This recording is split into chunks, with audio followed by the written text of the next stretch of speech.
very good afternoon to you, and thank you so much for finding time to being with us.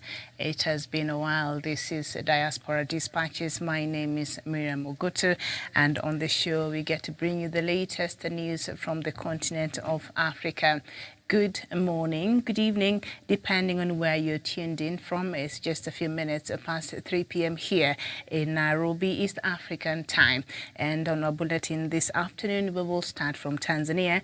And Tanzanian opposition leader Freeman Mbowe has welcomed President Samia Suluhu's overtures to him days after state prosecutors dropped terrorism charges against him and several other people. State prosecutors began the investigation into Mr. Mbowe before the death of President John Magufuli last year, but he was arrested and charged in July after Mrs. Samia had taken over. However, the 60-year-old Chadema leader said President Samia had promised him that all Tanzanians would now be treated equally, no matter what their political affiliation. It was a chance for Tanzania to embrace a new approach to politics, he added. The government spokesperson tweeted photos last Friday of President Samia meeting Mr. Mbowe, saying they had discussed matters of national interest.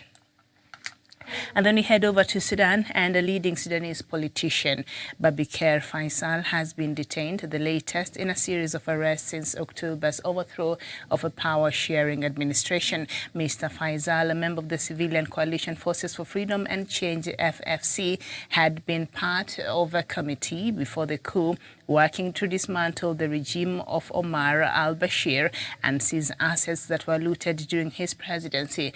The longtime leader was overthrown after mass protests in April 2019.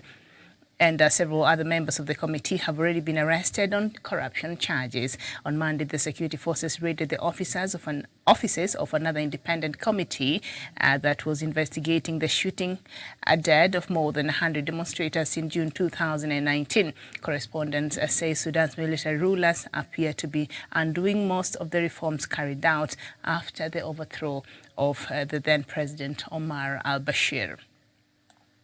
And then we head over to Ethiopia, and the Geneva-based Human Rights Council gathered on Monday as the 49th regular session continued. The United Nations Human Rights Chief Michelle Bachelet updated the council on the situation in Ethiopia.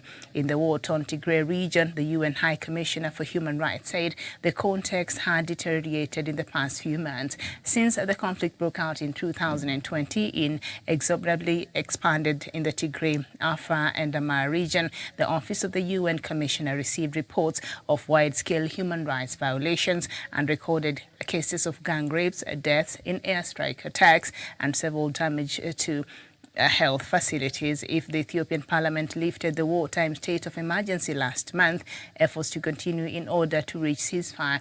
In the meantime, an estimated 4 out of every 5 people in the Tigray region were food insecure, while half of pregnant and breastfeeding women were malnourished, according to the World Food Programme. And then we head over to West Africa, this time in Nigeria, and the authorities in Benin have released separatist leader Sunday Igboho Adeyemo, according to his spokesperson.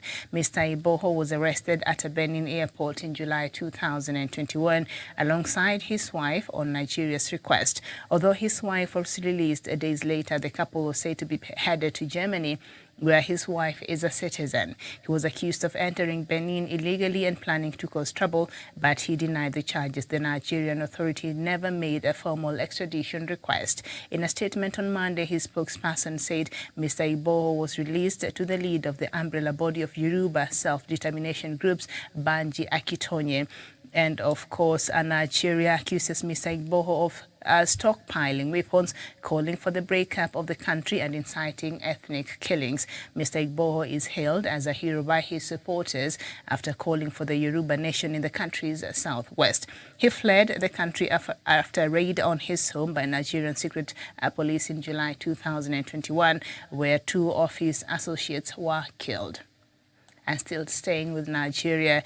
And President Muhammadu Buhari has urged security forces in the country to be more proactive following the killing of more than 60 members of a vigilante group by gunmen in the northwest of the country. Mr. Buhari condemned the killings, describing them as brutal murder by outlaws. The latest violence happened in Kebbi State on Sunday night when gunmen killed members of groups set up to protect villages against attacks by armed gangs. A local official in Takiti village in Kebbi State, Umaru Kaba, told the BBC the vigilante volunteers were pursuing the gunmen who had just abducted people and stolen cattle. They were then ambushed by the gunmen, some whom had taken positions on trees and in shrubs. They shot dead members of the self-defense vigilante groups, and the security forces say they have been bombarding and raiding the armed gangs' forest hideouts. And then we head over to Burundi. After 2 years of being shut, Rwanda's borders opened on Monday to ordinary citizens from Uganda, Tanzania and DRC. According to the Rwandan authorities, the decision to reopen the border was based on progress achieved in the fight against coronavirus. Residents can now move freely between countries, visiting relatives and transporting goods. The only exception is Burundi, that has not reciprocated the gesture and is keeping the border with Rwanda closed. According to the Burundian authorities, the only obstacle remaining in the issue surrounding the alleged perpetrators of the attempted coup in Burundi in 2015. Burundi demands that the alleged suspects currently living in exile in Rwanda be handed over before normal relations resume. And then head over to Guinea, and prosecutor in Guinea has ordered the seizure of the assets of two Guinean businessmen of Lebanese descent who have been accused of being linked to funding militant group Hezbollah.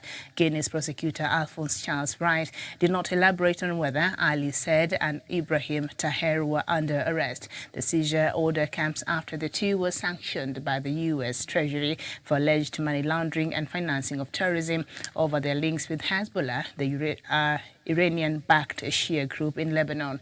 The U.S. Treasury said the action was aimed at disrupting Hezbollah's business network in West Africa.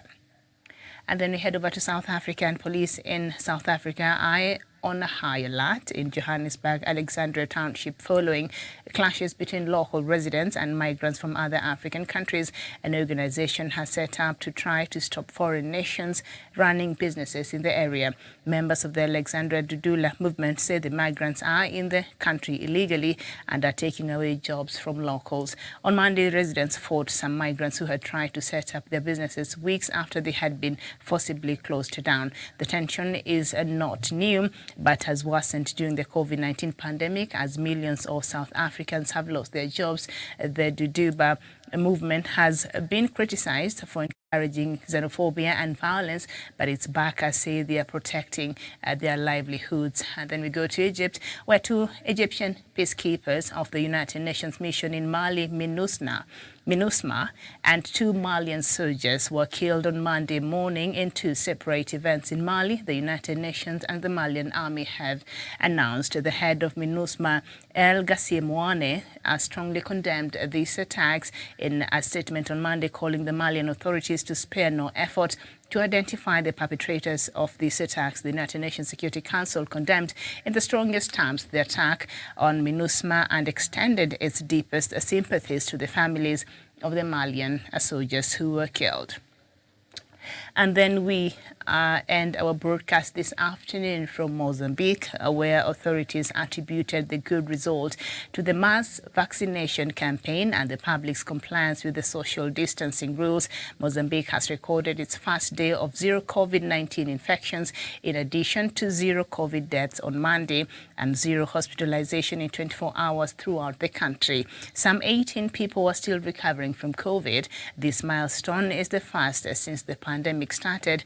Since March 2020, about 225,140 infections and 2,196 deaths were recorded in Mozambique from COVID-19. The authorities attributed the zero cases to the mass vaccination campaign and the public compliance with the social distancing rules. The adherence to mask wearing and hand washing also contributed to the record zero COVID infection. The government launched the mass vaccination campaign last year targeting to inoculate 17 million inhabitants by late December 2021.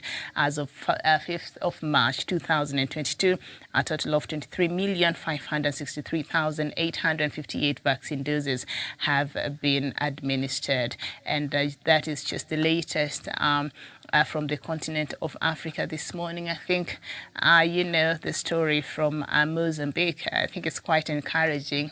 It's just one of the countries that were the late ones to record any cases of COVID-19 in 2020. I can't believe it's 2 years now, since, especially in Kenya, since we recorded our first case. And now Mozambique, by 5th of this month, they had recorded 0 cases, of new infections, and there were only 19. About how many people infected? About 18 people who are being treated for COVID in the whole country. And of course, the numbers of people who have since been inoculated is quite impressive.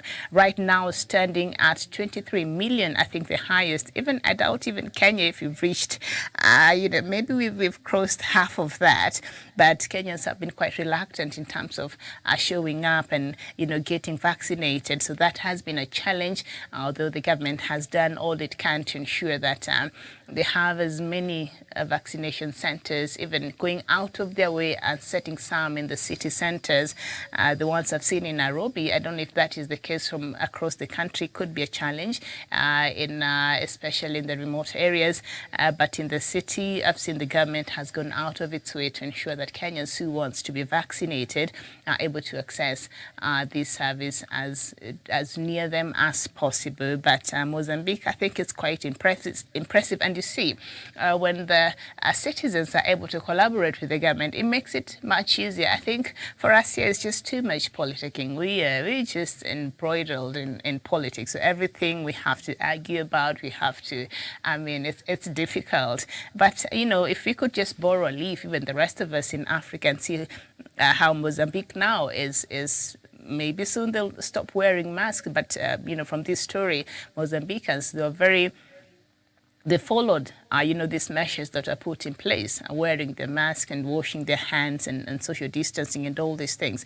And now you see they're recording 0 cases of COVID-19, and the whole of the country only has about 18 patients from COVID-19. That is impressive. And of course, the high number of people that have been able to vaccinate there. Now, this story is coming from South Africa, is worrying, particularly because we know what xenophobia has looked like before, even just recently in South Africa. So when you hear there is a group that has formed, and it has a name, an organization, and its main aim is stopping any other African, resident from coming up and setting up shop in South Africa, that is a cause of worry, for the rest of us in the continent. And the police, of course, in South Africa are very high alert in Alexandra Township following clashes between the local residents and other Africans who have gone to that country. So there is this group calling itself Dudula, and I think its main aim is protecting, the businesses around there, not protecting them from insecurity or whatever it is, but making sure that non-South Africans, this is really interesting. I don't know if they have a problem with white people, for instance, going and setting shop there, or they have a problem with Indians or any other race. But their main problem is other Africans who are going there to start businesses and to work there. That is disturbing. South Africa, what is wrong with you? It took majority of the African nations to come to your aid, to make the noise, to support your fighters, to support you people during apartheid. Majority of the African nations were fighting for you, were making noise on your behalf, and now they are the people you don't want to see in your country. What a shame that is. And that you've even formed an organization and given it a name. And the main purpose of that is to push back against any other African, any other black person from the continent. Not a white person, which will not make it any better. It's still bad. But just to target Africans who are coming there to work and set up businesses, that is appalling. I don't know if there's any term that can really describe this kind of act. I don't know. I think South Africa needs to reconcile with itself, really, because this is, what do you call this? When it's out there, it's what? You have a problem with your own skin? What is the problem? You need to reconcile with yourselves. And I think it's quite unfortunate, and there has been tensions that have been there for the past couple of weeks. And as I've said there, if, we've had incidences of xenophobia that happened, and the last one was really, really ugly, where so many other African nationalities, even I think we had a few Kenyans there who suffered, but majority from Mozambique, from Zimbabwe, and the nearing bordering countries in South Africa, because of its proximity and because of the kind of what has been going on, say, in Mozambique and Zimbabwe. A lot of citizens from this country have been accessing, South Africa because of its proximity, for opportunities, for job opportunities, for safety, for whatever reason. And now South Africans, don't want them there. So that is quite unfortunate. So there has been running battles, and any non-South African, any African who has been trying to set up shop, particularly in this neighborhood, the locals there have been shutting down. All right, so President Muhammadu Buhari is now urging security forces in the country to be more proactive. What? Buhari, security agents in Nigeria to be more proactive. Okay, this follows the killing of more than 60 members of vigilante groups by gunmen in the northwest of the country. I think when it comes to intelligence and how Nigeria handles its security or lack thereof, asking them to be proactive is like asking too much. I don't know what the intelligence there does. It's just killings after killings after killings after killings. I think it has become something that has been normalized in Nigeria. So it's no longer shocking. Even after, over 60 people were murdered, over the weekend because they had formed a vigilante group. Now, when villagers have to organize themselves to try and address the issue of insecurity, that is a problem.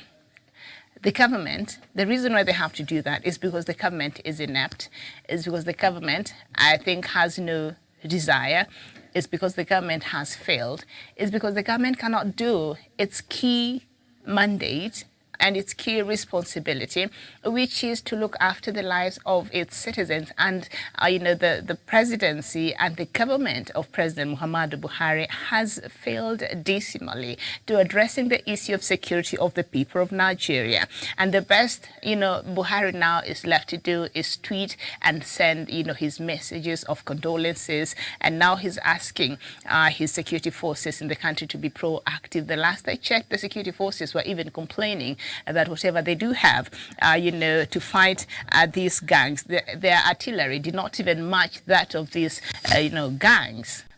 Be it Boko Haram, be it now these bandits, which I think when you call them bandits, you're just lessening, the amount of criminality of what they do. When you call it bandits, it's a bit light. These people are criminals. These people have weapons. These people are not just coming to steal cows and run away and steal whatever else they want to steal, and animals and run away. These people are out there to kill. They come to villages to commit murder. It's like that is their core mandate.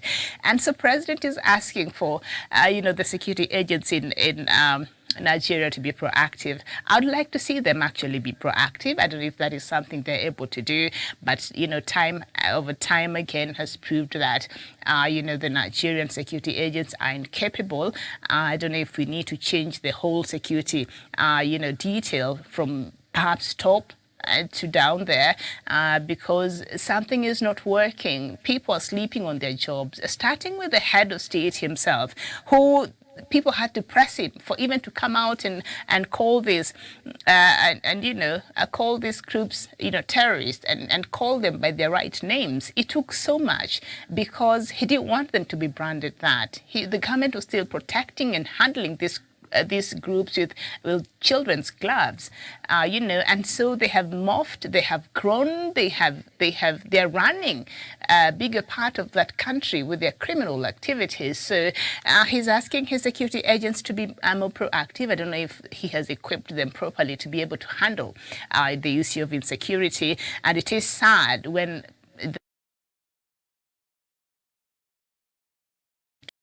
because the government has failed to protect them. That is unacceptable. We cannot have this number of people dying every other day in Nigeria. President Buhari, this is unacceptable. One soul is already too much. And every other day you hear 60, you hear, if it's not that, then children are being abducted from school. Children are being killed with grenades in the playing fields. Nobody is safe in some parts, some parts of Nigeria. So the latest event that happened in Kebbi, the latest violence that happened in Kebbi took place on Sunday night when gunmen killed members of groups set up to protect villages. Really. So now, I don't know what security forces you're talking to President Buhari, because these were vigilantes, some young people in these villages that had to take up arms, had to organize themselves to offer security for themselves, because those security agents you're asking to be proactive, they are not available for the people. They're not protecting their people. They're not doing their job. Do you need to recruit more staff in the security forces? Maybe. Do you need to equip them? But this is something that has to be addressed. The issue of people dying and people being killed like cattle like that. That is something that, of course, is unacceptable. That is unacceptable. And Nigeria should ask for better and should call for better and should demand for better, because I think they deserve it. But I think that is something that is being treated like it's just normal. I mean, people dying in whatever, it's just normal. Bandits killing a whole, people in farming, it's just normal. And it has been treated like it's normal until, it's not being handled with urgency and with the way it should be handled. And that's why insecurity continues to be a challenge under the administration of Muhammadu Buhari. And I know Nigerians are preparing to go to the elections next year. So perhaps while you elect, you have to look out because you get the leaders you deserve. You get the leaders you deserve. So that should be one of the top things you're looking for over the candidates who will offer themselves up in these different positions. Who has a manifesto or an agenda that you feel can address the issue of insecurity among other issues that are plaguing Nigeria? Who is it you feel is best suited in addressing the issue of insecurity? That is something that, Nigerians have to interrogate now and see that the next person they put at the helm of the country and in other positions will be able to address this issue of insecurity, will show the willingness, to address it. President Buhari, when he was coming to power in his first term, he said, Boko Haram is something he will handle within 100 days. When you're checking almost 8 years later, what has he done? If anything, Boko Haram has continued to grow and has continued to cause mayhem. And now we see the issue with banditry, and now we see the issue of, it's ridiculous, farmers versus, pastoralists and all that. The security has just, skyrocketed, and the kidnappings and all that has become a very lucrative business there in Nigeria. These are things that must be addressed while the world, keep looking at whatever other chaos is going on, and the conflict between Ukraine and Russia, the Russian invasion into Ukraine. Of course, we have other crises here in the continent that seems to have been forgotten, and one of those is the one in Ethiopia.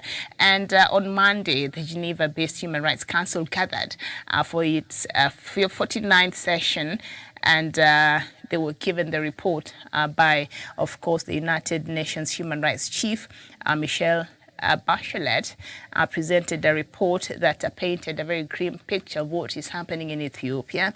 I think the rest of the continent, we have been desensitized over. I don't know if we just have too much chaos to handle across. So that is just something we put there, the same way we put the issue of what is happening in some parts of Nigeria, what is happening in some part of Cameroon, what is happening in South Sudan, what is happening in other parts of Africa. We just put that to the banner, and then we deal with another crisis that has just happened, and then we wait for another crisis. But we keep piling up these issues that are not sorted out in this continent. So it becomes overwhelming. So the issue and the crisis and the conflict that has been ongoing in Ethiopia between the Ethiopian government and the Tigrayan region, TPLF, is something that is not spoken to very much. But from what we hear, since the conflict broke out in 2020, a lot has happened in Tigray, Afara, and Amara region. And the Office of the United Nations Commissioner received reports of wild-scale human rights violations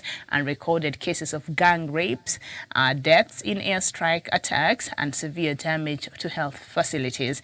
Kind of what is happening in other parts. But this is something that is continuing to happen, and unfortunately the world seems to be shifting its attention and nobody is paying. So there's really no telling what is really happening in Ethiopia right now, because everybody is just concerned about Russia and Ukraine, and as well we should, but also let's not forget of this other crisis that we're supposed to be dealing with. And so to end, I'll end from where we started, and that is with the news from Tanzania, where, now the opposition leader, Freeman Mbowe, who was freed from prison, I think last Friday, has welcomed President Samia Suluhu's overtures to him days after state prosecutors dropped terrorism charges against him and several other people. And we've seen President Samia Suluhu continuing to really charter her own way and sort of departing from what her predecessor used to do, and John Pombe Magufuli, who died a year ago, and we've seen her sort of reach out, because we know opposition in Tanzania was really having a very hard time under John Pombe Magufuli, the late, and there was clamped down. They were being just arrested. They couldn't, be allowed to hold meetings or even, campaign freely. A lot of intimidation, a lot of even killings and kidnappings, like things you never hear coming from Tanzania. I mean, Tanzania is one of those countries in East Africa that has been very stable and very peaceful. But in the reign of Pombe Magufuli, things seems to have changed, and we saw this other side of Tanzania when it comes to democracy that we never thought existed. So President Suluhu seems to be reaching out, and she's saying that Tanzania perhaps will be better if everybody was on the table. You can be in opposition, you can criticize the government, but can we have like a criticism that is meant to build the country? The problem sometimes with opposition in Africa is like, as long as I'm not the president and that other person is the president, I even forget I am a citizen in this country. So all I want is for that person to fail. But you don't understand. When this person fails, that means your country will fail, and even for yourself, your life will not be much better. So we are supposed to offer, constructive criticism, and that is something that is lurking, in the politics of Africa. And opposition should be offering alternative, solutions and ideas to the government where they feel the government needs it. But I think that is something that we're still working on and adapting in our different democracies, because democracies is applied differently and sometimes very uniquely and very interestingly. We have accepted the issue with the idea of democracy, but we are not fully committed to making sure that we operate within the tenets of what makes a good democracy, that allows for good governance, fights corruption, puts the people first, and human rights is respected, and other areas. So it's still a work in progress, but I like what is happening now in Tanzania, and I think perhaps that we'll see. Maybe we just wait and see, and when the country will be nearing its next elections, because Pombe Magufuli just died a few months after his re-election for his second term. So President Suluhu has to serve the whole term. And let's just wait and see when they start their campaigns, if at all the treatment, to the opposition will be any different. Maybe then we can sit here and testify how Tanzania has changed. But of course, President Suluhu has made a couple of changes that are really promising, that perhaps will open up the country to a more democratic space, to a more freer media to operate on, because we know even they had, Magufuli had banned even international media. Some others you could not access from Tanzania, but some of those, bans have been lifted, and there's been some good change happening there. All right, I think I'll stop there for today. Thank you so much for watching. This has been Diaspora Dispatches. Hopefully you can meet here again tomorrow for more news from across the continent. My name is Miriam Mugutu. Bye-bye for now.